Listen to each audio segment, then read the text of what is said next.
Assalamualaikum warahmatullahi wabarakatuh. Salam sejahtera bagi kita semua. Rekan-rekan sekalian, pada hari ini saya Pramono Anung Wibowo dengan Rano Dul Karno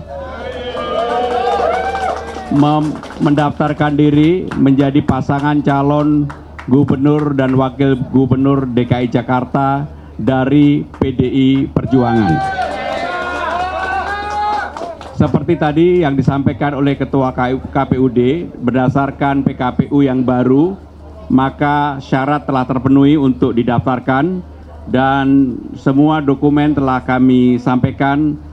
Kalau nanti masih ada perbaikan, tentunya akan kita lakukan perbaikan.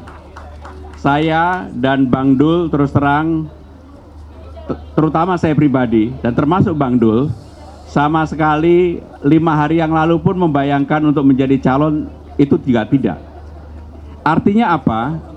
Artinya bahwa kita berdua memang akhirnya setelah mendapatkan amanah ini, kita akan bekerja dengan sungguh-sungguh, bekerja dengan hati, turun ke bawah, dan sekaligus menyapa seluruh lapisan masyarakat. Dalam kesempatan ini saya tentunya ingin menyampaikan bahwa saya harus berterima kasih yang pertama kepada Partai PDI Perjuangan, terutama Ibu Megawati dan Sekjen Partai yang telah mengusung kami berdua. Yang kedua, secara khusus kepada istri saya dan keluarga yang terkaget-kaget menjadi calon, padahal hari ini harusnya istri saya sudah ada jadwal untuk datang ke acara kawinan sahabat kita berdua di Italia. Tetapi karena acara ini luar biasa, maka istri saya membatalkan. Tapi jangan salah, istri itu selalu menang.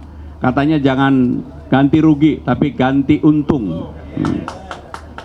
Yang berikutnya, secara pribadi, karena saya saat ini masih menjabat sebagai Sekretaris Kabinet Pemerintahan Pak Jokowi dan Kiai Haji Ma'ruf Amin, saya telah menyampaikan dan memohon izin kepada Presiden sebanyak 2 kali. Ketika menyampaikan permohonan izin yang pertama, beliau dengan spontan menyampaikan, "Mas, tidak banyak orang yang mendapatkan kesempatan seperti ini, harus maju."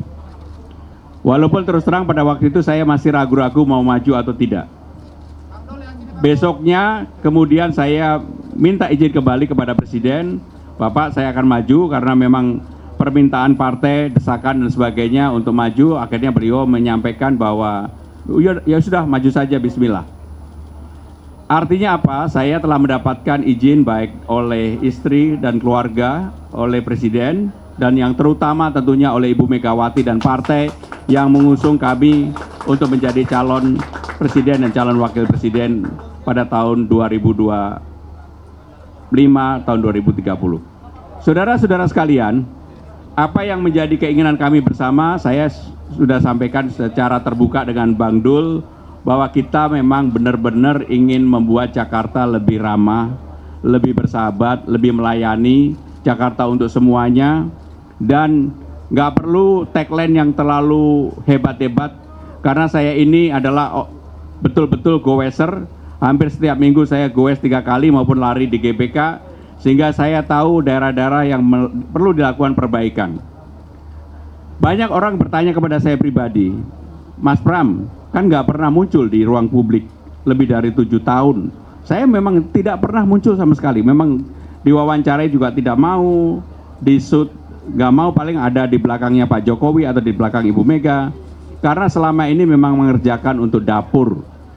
Jadi orang kalau mengerjakan untuk dapur itu nggak perlu terlalu pecicilan di ruang terbuka. Dan saya bekerja dengan sungguh-sungguh untuk itu. Tetapi saya meyakini dengan pengalaman panjang saya, udah 4 kali menjadi anggota DPR, pernah menjadi pimpinan Dewan, 2 periode menjadi menteri, dulu pernah menjadi wakil sekjen partai, dan pengalaman panjang ini tentunya mudah-mudahan kalau saya diberikan izin dan kesempatan oleh rakyat Jakarta, saya akan bekerja sungguh-sungguh dengan Bang Dul untuk melakukan perbaikan yang ada. Dan saya sudah menyampaikan kepada Bang Dul berdua bahwa kita berdua dalam berpolitik untuk konsentrasi, untuk persaingan di dalam pilkada ini dengan gembira, dengan riang gembira. Tidak perlu menjatuhkan dan sebagainya, kita dengan riang gembira. Walaupun kita hanya didukung oleh satu partai, yaitu PDI Perjuangan, tetapi kami meyakini bahwa kami akan mampu berkoalisi dengan rakyat Jakarta untuk memenangkan pertarungan yang ada. Terima kasih. Wassalamualaikum warahmatullahi wabarakatuh. Baik, yang pertama yang ingin saya sampaikan sesuai dengan Undang-Undang Nomor 2 Tahun 2024, Jakarta sekarang ini menjadi kota pusat ekonomi nasional dan kota global. Artinya, siapapun yang menjadi gubernur, wakil gubernur bertanggung jawab untuk mewujudkan itu.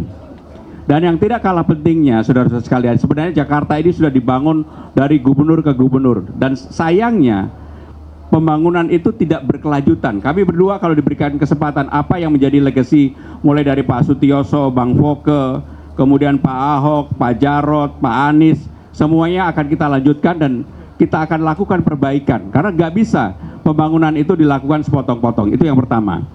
Yang kedua, saya selama 2 periode sebagai sekretaris kabinet, seluruh sidang-sidang kabinet saya memahami, sehingga persoalan pembahasan tentang LRT, MRT, kemacetan di Jakarta, persoalan-persoalan yang ada di Jakarta, itu yang dibahas di kabinet saya memahami dan saya yang membuat risalah rapat, kemudian meneruskan kepada semua menteri untuk dilakukan perbaikan nanti dan sebagainya. Kenapa tadi saya sampaikan bahwa tagline nanti penting, gimmick penting, tetapi yang tidak kalah pentingnya adalah kontinuitas melakukan pembangunan itu dengan tidak perlu terlalu banyak tetapi fokus dan melakukan perbaikan. Saya sebagai goeser, terus terang aja, salah satu contoh saja, kebetulan di sini ada Pak Ahok. Setiap kita udah 3-4 kali dalkot, selalu pulang apakah naik Ahok atau tidak. Padahal dengan kata Ahok aja udah menunjukkan adanya legacy yang ditinggalkan oleh Pak Ahok. Nah, yang seperti ini siapapun yang meninggalkan tentunya akan kita rawat dan kita lakukan perbaikan di kemudian hari. Assalamualaikum, saya Ahmad dari BI Indonesia. Tadi Pak Nasran sudah mengatakan bahwa sudah mendapat izin dari Presiden Jokowi. Nah, ke depan apakah Nasran akan mengundurkan diri sebagai dari Sekap selama masa kampanye kan bentar lagi juga, Mas? Yang kedua, Mas, sorotan publik akhir-akhir ini terhadap Nasran, khususnya di sosial media, Mas, di X itu terutama ada tweet-tweet masa lalu yang dinilai seksis dan misoginis. Bagaimana Nasran menjelaskan itu? Terima kasih. Yang pertama saya jawab yang kedua dulu. Jadi era di tahun 2010, orang-orang yang bermain Twitter itu eranya adalah era bercanda, seperti TikTok sekarang. Kalau dilihat di potret pada hari ini, TikTok tentunya sangat menarik. Saya termasuk yang menonton untuk itu. TikTok, Twitter, Instagram, dan sebagainya. Tetapi, kalau ini dipotret 15 tahun kemudian, mungkin akan berbeda. Apa yang saya sampaikan di Twitter saya, itu lebih pakai hashtag nyantai ah. Dan itu semuanya tentang bercandaan yang ramai. Dan saya yakin juga semua pada generasi itu melakukan hal yang sama. Jadi itulah yang terjadi pada saat itu. Apakah saya menyesal melakukan itu? Enggak. Karena saya tidak sama sekali pernah untuk menghujat seseorang, merendahkan orang, kemudian juga pornografi, tidak ada. Bahwa kemudian ada kata-kata yang sedikit guyonan memang ada, dan itu saya bertanggung jawab terhadap hal itu. Yang kedua, mengenai apakah mundur atau tidak. Undang-undang telah mengatur secara jelas seseorang pejabat negara apakah mundur atau tidak. Yang diatur mundur itu adalah TNI, Polri, kemudian ASN, dia wajib mundur. Sedangkan pejabat negara pengalamannya banyak, ada yang mau mundur, ada yang enggak. Terus terang secara pribadi saya tidak buka, saya sebenarnya menyampaikan itu, tetapi secara garis besar karena ini penetapan baru kemudian tanggal 22 September, saya akan bekerja seperti biasa. Saya akan menggunakan waktu saya untuk turun ke lapangan di luar jam kantor, dan saya akan tetap bekerja secara profesional karena itulah yang menjadi kekuatan saya pribadi. Kalau saatnya diperlukan untuk mundur, bagi saya ringan-ringan aja, mundur-mundur aja, bukan hal yang terlalu serius. Tetapi yang tidak kalah pentingnya, saya tetap ingin memberikan kontribusi selama saya masih diberikan kesempatan untuk bekerja, memberikan pelayanan terbaik bagi pemerintah, bagi presiden, bagi wakil presiden.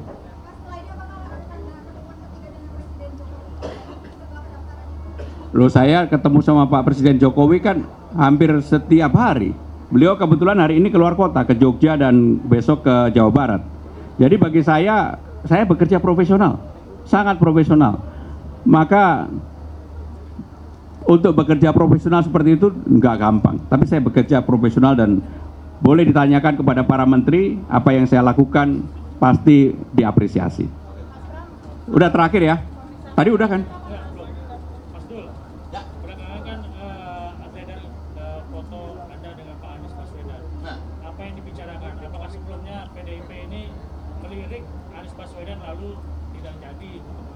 Oke, artinya sebetulnya gini teman-teman, udah lama Bang Anies tuh mau ketemu saya, dia mau mampir ke warung. Kebetulan rumah saya nggak jauh, dia di Lebak Bulus, saya di Bumi Karangina.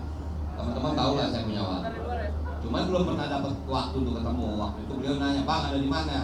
Saya ada di BKN. Jadi teman-teman bisa tahu beliau tuh berkunjung bukan ke DPP partai, tapi ke BKN, Badan Budaya. Kebetulan gedungnya di belakang. Ngapain? Ngobrol aja tentang apa? Ya tentu semua tahu lah, ada wacana Bang Anies sama saya. Ya kita ngobrol Bang, kalau kita jadi, apa yang mesti kita lakukan? Apa ya Bang? Normal-normal saja. Nah artinya keputusannya tidak saya dengan atau Bang Anies sama saya. Tapi bukan berarti terus kita tidak menjadi teman. Beliau sangat mensupport, itu aja. Ya, oke terima kasih teman-teman. Kita masih ada acara di DPD. Kalau mau ke sana silakan. Ya terima kasih. Assalamualaikum warahmatullahi wabarakatuh.